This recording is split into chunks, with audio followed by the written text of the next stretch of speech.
हाँ जी, स्वागत है आपका चैनल पर। और यहाँ पर डिस्कस करेंगे हम एमसीक्यूज़ इकोनॉमिक्स के, जिसमें माइक्रो इकोनॉमिक्स के मैंने पार्ट लिए हैं और हम तैयारी कर रहे हैं लखनऊ यूनिवर्सिटी की। मैं आज हिंदी में लेकर आई हूँ, बीच बीच में इंग्लिश भी बोलती रहूँगी और इसके बाद इंग्लिश का PDF भी ले आऊँगी। और जिन्होंने भी चैनल सब्सक्राइब नहीं किया, प्लीज़ चैनल को सब्सक्राइब करें, लाइक करें और शेयर करें। पहला क्वेश्चन है यहाँ पर कि अर्थशास्त्र में आवश्यकता विहीनता की स्थिति पर किसने बल दिया। अर्थशास्त्र में ना डिफरेंट डेफिनेशंस दी गई हैं, जिसमें आवश्यकता विहीनता, ठीक है, की परिभाषा किसने दी है। तो ये जो है JK मेहता जी ने दी है आवश्यकता विहीनता की परिभाषा। ठीक है, नेक्स्ट चलते हैं। मांग वक्र जो होता है वो बाएं से दाईं ओर उसका झुकाव होता है। कैसा होता है, देखिए देखने में कैसा लगेगा। मांग वक्र, यहाँ पर आपके प्राइस होते हैं, ठीक है, यहाँ आपका क्वांटिटीज़ होती हैं, तो ऐसे करके होता है, यानी बाएं से दाईं ओर नीचे की तरफ, राइट की तरफ झुका हुआ होता है, 45 डिग्री का एंगल बनाए हुए। तो इसका रीज़न क्या है, ठीक है, रीज़न क्या है इसका, घटती हुई सीमांत उपयोगिता।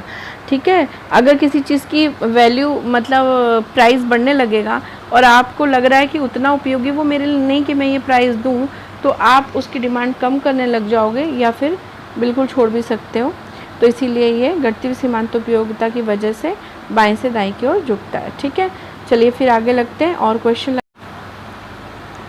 हाँ जी, अब यहाँ पर है आपका क्वेश्चन, सीमांत उपयोगिता ह्रास नियम बताता है कि जैसे जैसे एक वस्तु की अधिक से अधिक इकाइयों का उपभोग किया जाएगा, सीमांत उपयोगिता जो है वो क्या करेगी। जैसे जैसे आप ज़्यादा इकाइयाँ, प्लीज़ अगर कुछ आवाज़ आपको इधर उधर से आ रही है तो उसके लिए मुझे माफ़ कीजिएगा। तो अधिक आप अगर इकाइयाँ उपयोग करेंगे तो उसकी जो उपयोगिता होती है वो क्या होती है, घटने लगती है। जैसे जैसे आप सेटिस्फाइड होने लगते हो तो उसकी यूटिलिटी आपके लिए कम होने लगती है। ठीक है, नेक्स्ट जो है वो आपका है कि उपयोगिता का गणनावाचक जो है यानी कार्डिनल ऑर्डरिंग किसने दी है। ठीक है, गणनावाचक ऑर्डरिंग दी है अल्फ्रेड मार्शल ने। ठीक है, ये इस क्वेश्चन में और मैं बता दूं कि ऑर्डिनल जो है, कार्डिनल यानी गणनावाचक तो मार्शल ने दी है, लेकिन ऑर्डिनल दी है हिग्स ने। अगर कभी गणनावाचक की जगह ऑर्डिनल पूछ जाए यानी रैंकिंग दी गई है तो वो आपका हिग्स जी ने दी है। ठीक है, चलिए आगे लगाते हैं और थोड़े से क्वेश्चन। हाँ जी, एक चलिए फिर यहाँ पर क्या है कि एक कार्यकारी प्रतियोगिता की अवधारणा जो है, जो आपका मोनोपोली कंपटीशन है, ये किसने दी है। तो ये जो है चैम्बरलिन ने दी है, EH चैम्बरलिन ने। नेक्स्ट क्वेश्चन है, निम्नलिखित में कौन सी एकाधिकारी की विशेषता नहीं है, यानी मोनोपोली का क्वालिटी नहीं है। तो एकल विक्रेता तो है, दीर्घकाल में अत्यधिक लाभ होता है, ये भी है।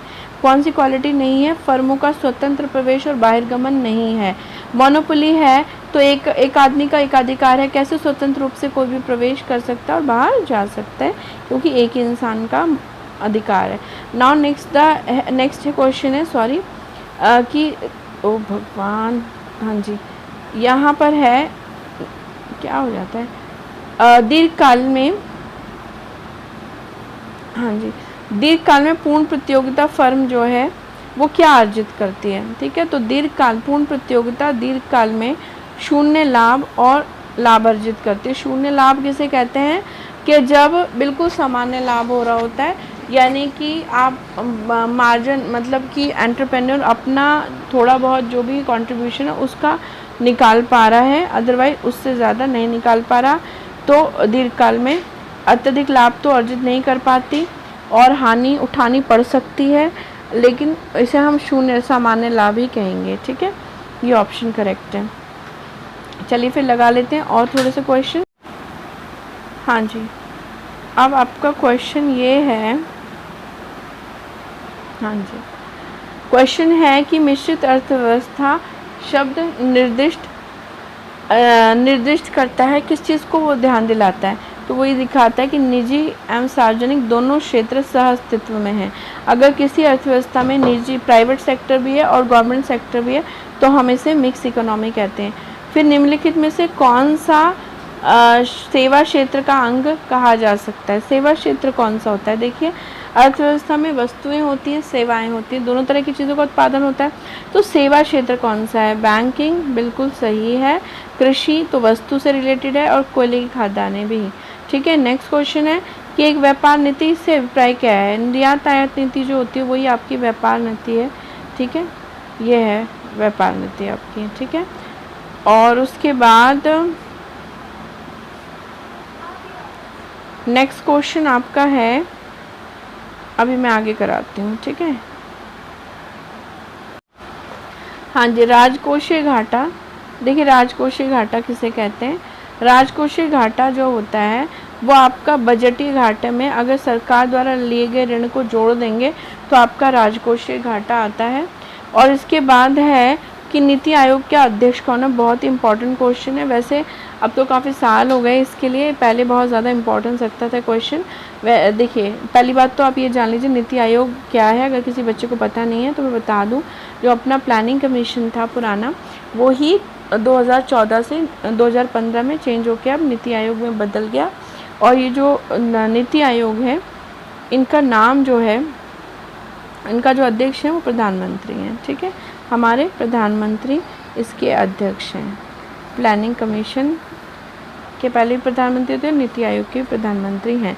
तो आई होप सबको काफ़ी क्लियरिटी हुई होगी, और आई होप समझ में आया होगा। नेक्स्ट टाइम मैं इंग्लिश हिंदी बाइलिंगुअल लाने की कोशिश करूँगी, नहीं तो इंग्लिश वाले बच्चों के लिए लाऊंगी।